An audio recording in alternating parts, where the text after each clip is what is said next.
3 drawbacks of this new Secure Act 2.0. Now, the Secure Act 2.0 was just passed by legislation around Christmas of 2022, which is ironic because why would you pass something right around Christmas when no one's watching? Kind of suspicious. Now, there's a lot of changes in the Secure Act 2.0. In fact, there's dozens, but we're talking about the 3 disadvantages. Now, I'm gonna give you the title and I'm also gonna give you the section, so if you want to look it up and dive deeper into it, you can. The first is automatic enrollment in retirement plans. Starting in 2025, 401k and 403b plan participants will automatically be enrolled in the plan once eligible to participate. Well, how do I know if I'm eligible to be able to participate in 401k plans or 403b plans? And here's the answer. If you work at least 500 hours, 3 years in a row, you qualify to have a 401k or 403b, which means part-time employees working only 10 hours a week will be able to get a 401k, and the employer is going to have to provide that to them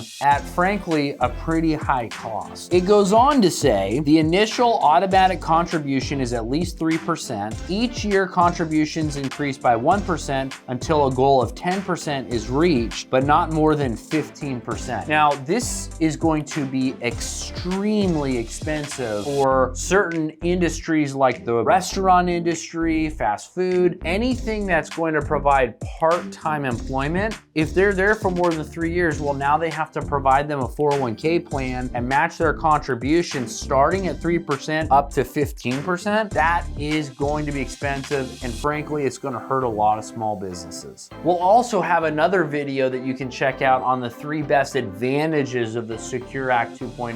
You really should check it out. There's some really powerful keys and strategies that are good and are helpful. The second disadvantage of the Secure Act 2.0 is the savers match. To encourage savings, an eligible individual, and by the way, an eligible individual is someone with a lower income, a very, very small income. An individual who makes qualified retirement savings contribution is able to make a matching contribution starting in 2027. Now get this, the government will provide 50% credit on savings up to $2,000 if you're married, with a maximum $1,000 credit per individual. Credit is available regardless of the taxpayer if they have an income tax liability. In other words, the government is going to begin matching certain savings for lower income participants. Guys, I hate to say this, but this is socialism 101. This is where the government is going to be giving money to lower income individuals and providing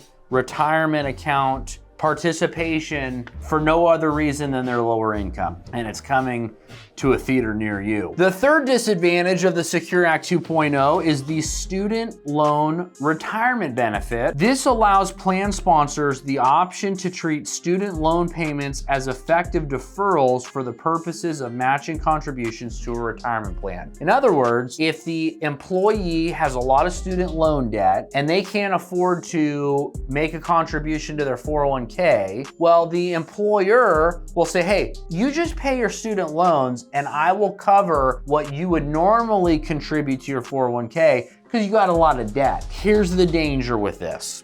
Usually these plans start off pretty cookie cutter, and then they make one tweak and it becomes socialistic. And I'll tell you why. Right now, this allows plan sponsors the option of matching that contribution because they have a bunch of debt. If the government says no, if they have a lot of student loan debt, you have to cover their costs, contribution costs to the 401k. You have to cover this because they have a bunch of debt. What is that doing? Well, number one, that's going to embolden universities to charge more money because they know that ultimately employers are going to foot the bill. The second thing that it's going to do is it's going to disincentivize employers to hire people who have a bunch of debt because they're going to actually have to cover the cost of that debt in an indirect way. So it's hurting small business. It's emboldening universities to charge more money because ultimately the employer is going to be left footing the bill.